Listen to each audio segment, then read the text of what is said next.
Alright, salut la gang. J'espère que vous allez bien. Donc, comme d'habitude, j'ai oublié de recorder la petite meeting qu'on avait. Donc, je rends ça vraiment straight to the point pour le monde qui sont ici, qui regarde la diffusion. Donc, euh, envoyez-moi un message dans le chat si vous regardez le recording. Envoyez-moi Pingouin aime les bananes. Textez-moi ça, comme ça je confirme que vous l'avez regardé. Sinon, je ne vais pas vous croire. OK, donc, Pingouin aime les bananes. Autrement, bienvenue la gang. Il reste 32 jours à le début de l'été. Ce n'est vraiment pas beaucoup de jours. Excusez-moi, je peux mal à la gorge. On va se mettre un peu d'énergie. Il est rendu un peu tard en ce moment. Il est rendu 11 heures du soir. Donc, je fais ça pour vous. Donc, 32 jours avant le début de l'été, ce n'est pas beaucoup de jours à préparation. C'est moins que c'est littéralement exactement un mois. Donc, je suis extrêmement excité, mais aussi un petit peu stressé. Il y a une petite dernière affaire de préparation à faire avant le début de l'été. OK? Donc, nous, une affaire pour le monde qui était là dimanche passé. On avait planifié de faire une petite affaire de golf et de poker. Puis, on a décidé de faire ça le 13 avril. Je suis au courant que le 13 avril, on va avoir un petit hangout. C'est à Trois-Rivières. De Montréal, c'est 1 heure de temps. De Québec, c'est 1 heure de temps. Pour le monde de Saguenay, c'est genre 5 heures, 6 heures, 7 heures. Pas de stress, on se fera là. On va peut-être vraiment jamais faire ça à Saguenay, mais peut-être à Québec dans les prochaines, peut-être dans les prochaines fois. Donc, désolé pour ça. Mais autrement, on va faire ça à Trois-Rivières. Puis on aura Hugo qui s'est proposé de hoster une game de poker. Si on a assez de monde, on pourra faire une game de poker, trois games de poker, puis peut-être un tournament sur l'affaire du genre. C'est pas de la vraie argent, mais les chips qu'on va utiliser, on va peut-être utiliser ça pour acheter du merch Insight ou du merch Vintage pour avoir du right. Une casquette spéciale pour vous. Donc, je sais on va figure something out, on va laisser nos cook, mais pour l'instant, juste très avril, on aura cette activité-là. Okay? Donc, encore une fois, il nous reste, je pense, une personne engagée pour Sherbrooke. Il nous reste une fille engagée pour Québec. Peut-être un gars. Donc, vraiment pas beaucoup de monde. Je sais que Robin avait engagé déjà un gars, Max. Donc, si Max regarde ça, je ne sais pas à toi. Il va être capable d'avoir un jacket gratuit. Puis là, il aura la chance de décider sa propre chemin qu'il y aura dans les chalets. Okay? Donc, pitch practice, c'est un peu ça le but aujourd'hui, guys, c'est de faire un pitch practice. Donc, non, si vous regardez ça en recording, vous n'avez pas la chance de faire ça.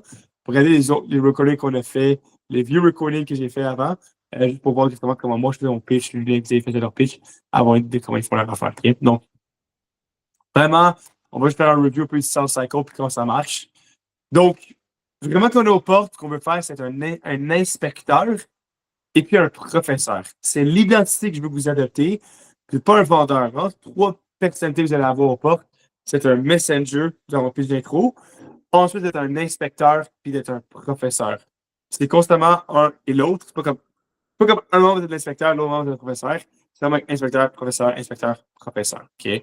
Donc, vous allez comme l'inspecteur, vous ajustez comme un professeur. Vous continuez tout de même à être un inspecteur à travers la vente. Vous essayez de garder ça comme une conversation. OK? Donc, plus en détail, évidemment, j'ai oublié cette image-là. Vous voulez pas être un Joe connaissant. Qu'est-ce qu'on veut dire par ça? C'est que vous n'êtes pas quelqu'un qui va juste comme parler, puis parler, puis parler, puis parler. Le but, c'est d'avoir un pitch structuré à travers. Pas, non, excuse-moi, pas ce que je veux dire. Le but, c'est naturel, puis pas juste de comme, vomir votre pitch. OK? C'est une conversation. Au début, on donne un petit peu d'informations, puis on va commencer à le reveal un peu plus à travers l'avant. OK? On regarde les mots, comme on disait dans les pitchs, comme la semaine passée. OK? Encore une fois, on a l'inspecteur, le professeur. On crée le besoin. Comment on crée le besoin? Oui, c'est en connectant des émotions, mais c'est surtout en posant des bonnes questions. OK? C'est quoi un exemple de bonne question? Par exemple, si tu dis à une personne, est-ce que vous avez des fourmis sur votre gazon, vous? Ça, c'est une question qui est comme pas vraiment bonne. Le monde va dire non, j'ai pas de problème. Bonne question serait quelque chose comme, ouais, donc vous, je dis comme tout le monde, un peu comme, excusez-moi. Oui, je dis un peu comme tout le monde ici, vous dites comme ça, on va des petites fourmis un peu à l'extérieur, deux, trois qui sortent les arbres ici, t'en fais un petit peu à l'extérieur, j'imagine. Ouais. OK. Ouais. Donc, vraiment comme le standard que vous avez. Vous, c'est comme un endroit spécifique, vous voyez ça, ou c'est comme un peu partout autour de la maison? Partout autour de la maison, hein? OK, ouais. Enfin, je sais pas ce qu'on fait chez John. Lui aussi, il a commencé à remarquer ça. C'est un peu gossant parce que lui aussi, il avait deux, trois qui rentraient dans la maison. OK? Je sais comment c'est peu semblable, un peu boisé. Donc, moi, je vais faire chez lui pour notre réponse, pour notre entretien, entretien, c'est le meilleur mot ici. Pour notre entretien d'été, on passe juste par l'application liquide tout autour de la maison. Ça empêche justement que les fourmis n'aient pas rentré en premier de la maison. C'est aussi bon pour les centipèdes, les millipèdes, les pilules, les araignées. Surtout empêcher les araignées de ne pas ramper sur le mur, c'est ça là et ça fit. Vous connaissez les sophites, j'imagine? Ouais, ça fait. Donc, sophite, ce que moi, on remarque ici, c'est surtout avec la rivière d'à côté. Vous, j'imagine, vous n'êtes pas très, très fan des araignées, vous devez avoir ça, comme tout le monde ici. C'est installer les sophites, ça installe les araignées, c'est un peu tannant. Ouais, ok. Parfait. Parce que même pour ça, renseigne, on met tout en végétation d'araignée autour de la maison. Genre de gigantesque Q-tip. Je peux que ça. On met tout enlever ça autour de la maison. Même une petite poule. Cette poule-là, ça va empêcher que les araignées ne viennent pas se réinstaller. Excusez-moi, j'étais un peu malade. C'est malade, donc on va juste installer une petite poudre dans les sophites. C'est sûr que les araignées ne viennent pas se réinstaller autour de la maison.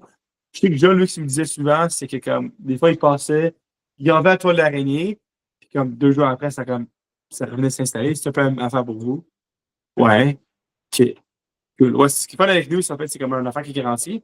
Quand on marche, on vient 4 fois durant l'été. On est à chaque saison. Donc, ici, on vient l'été, en automne, en hiver, évidemment, j'explique ça tantôt, puis au printemps, on fait de la maintenance à travers l'année, puis c'est sûr qu'il n'y a pas de fourmis, araignées, petites bestioles gossantes qui rentrent dans la maison, ou même qui sont à l'extérieur. C'est surtout des brunes qu'on mentionnait.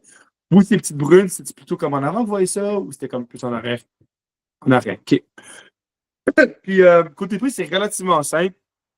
Vous, ici, c'est quoi le pécoré de la maison? Le pécoré, c'est 12 500. OK, cool. Puis, est-ce qu'il y a comme un balcon, un cabanon, une piscine en arrière, un pavé uni? Pouvez-vous juste comme me montrer en arrière à quoi ça ressemble? Là, je te pose plein de questions. Et, oh, il ne sait pas quoi répondre. On va en arrière, on fait une inspection. Puis là, je rentre plus comme, donner plus de détails dans la Vous voyez comme c'est une conversation quand je parle, pas qu'une vomir, je reste ça vraiment par rapport, je reste ça comme une conversation. OK? Évidemment, vos pitchs vont pas ressembler comme moi j'ai fait en ce moment. C'était comme un exemple. Il y a personne qui parle en moi avec moi en ce moment. Donc, vous voyez comment je crée le besoin, je pose des vraiment bonnes questions en identifiant le besoin. Puis ensuite, je vais expliquer le service, vraiment montrer les résultats, vraiment comme un expert. OK? Vraiment important. Puis vraiment traiter tout ça, on regarde ça comme une interaction. OK? Donc là, je vous conseille d'aller voir le pitch recording qu'on a fait juste ce soir-là. Qu'on a montré un peu mon pitch à moi, puis ça Xavier, puis ça Julien, puis pitch à Tain. OK? Donc, merci à tout le monde de vous regarder ça. Pas super long, je vais se rapide pour vous. Prenez en compte, prenons des bonnes questions dans vos pitch, gardez ça une conversation, puis soyez l'expert.